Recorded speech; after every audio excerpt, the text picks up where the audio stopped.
here on IceTime.TV with Cardiff Devils man of the match Ben Bowns, who produced a stellar performance tonight as the Devils progressed to the Challenge Cup final after defeating the Sheffield Steelers. And Ben, I've just interviewed Andrew Lord, and he said about your performance tonight that before the game, with the Devils needing to chase a little bit and be aggressive, you were going to have to pull out 5 or 6 key saves. Well, you did that basically in the first period. What was your mentality going into tonight? I just enjoy it, really. I knew it was going to be a loud game. I saw that tweet that we've not got many tickets left, so for a midweek game, that's unreal.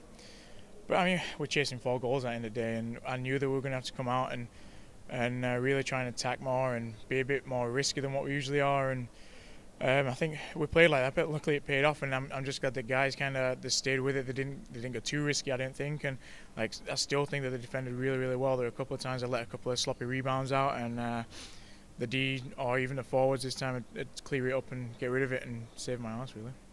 I've had the pleasure of interviewing you a few times over the last 4 years, and we've talked about this as a common theme, but in your development as a Cardiff Devil, there's a lot of big games you're playing in now, and you seem very much at home, very comfortable in the big games.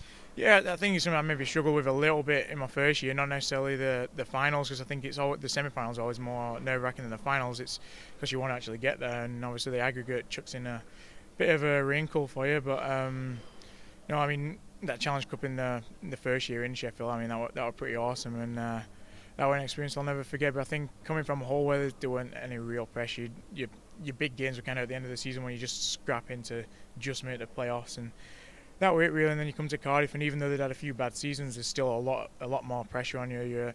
You're out in the media a lot more. It's you're under the microscope a lot more, basically, and I think I did struggle with that in my first year, but now we brought Dan Brabham in, and he helped me I brought him in the first year. We were kind of working behind the scenes, and then the second year he come on board and came on practices with us, and obviously these guys sent me out to work with David Marcoux in Calgary, and it's just little things. You learn to enjoy the moment rather than just be like, oh my god, like what's happening here, I can't do this, I can't make a mistake. You just go out and enjoy it. You played behind some of these defensemen for a long time now, and the Devils' defense is stacked, it's quality.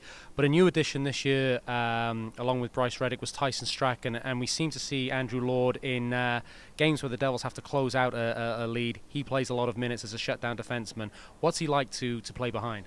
Oh, he's awesome. I mean, all IDR, but Strax he's got that NHL experience, and I know everyone hops on about things like that, but some guys come over and they maybe got 3 or 4 games or 1 game NHL, but Strax been there quite a while, and no, he's probably the most laid-back defender I've ever played behind, and is so good. So the big games keep coming now. You know you've got the Challenge Cup final coming up against Belfast, but of course the big one is retaining that league trophy. Do these big games become mentally draining, or do players live for them? Is it better than practice? What's the thought process in the locker room about all these games now pretty much being big games?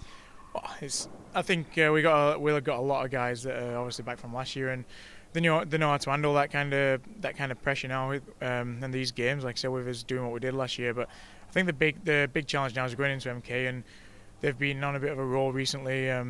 Pack will come in and he's playing on a bit of adrenaline right now because it's a new team, new area, everything like that, and he's playing well. So we're going into a tough building. I think the challenge now is coming off such a massive high like this. To coming back down to earth and just playing as normal game back in the league games. We know how good their players are. They got Kearney, obviously they got Deuce.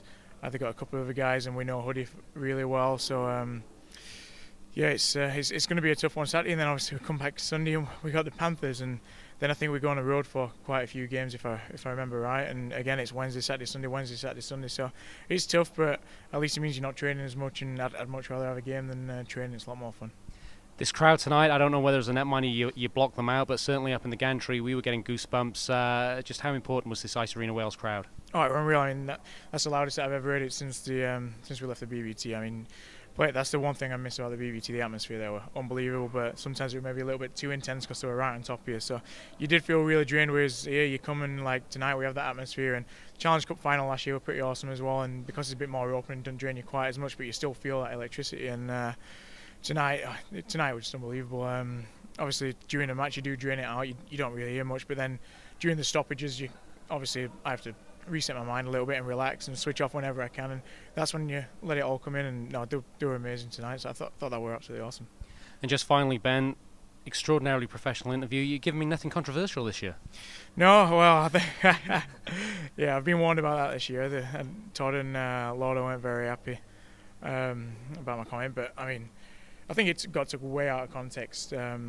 The rivals. I mean, you listen to anyone at NHL, they talk about rivals and they hate each other. That's what it is. I don't hate them individually. I don't hate them as people. Do you know what I mean? It's there's that history between myself and Sheffield. I know there's a few articles when I was in Hull about the Bowns experiment failing in the old power play magazine or whatever, and I use that as motivation. It's not like a hatred thing. It's just when you're on the ice, you don't like another team, especially when they're big rivals. And last year we'd been battling with them for two years, and they'd beat us both years. And then obviously last year we managed to get one up of them until that playoff final. And on the ice, I think if their players don't dislike us, then they shouldn't be playing. You know what I mean?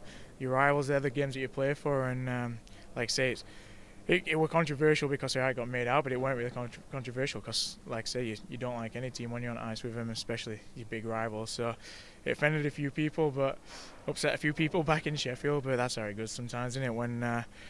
When people don't kind of understand the sport or the background to it, it kind of kicks off like that. But it's just one of those things. I mean, the guys from Sheffield and GB, they know what I'm on about, and they know exactly what it meant. And I think the last few years have probably had the up on us in the mind game a little bit. So I thought maybe last year they were struggling a bit more, so I'd turn it around on them for a change and see what happened.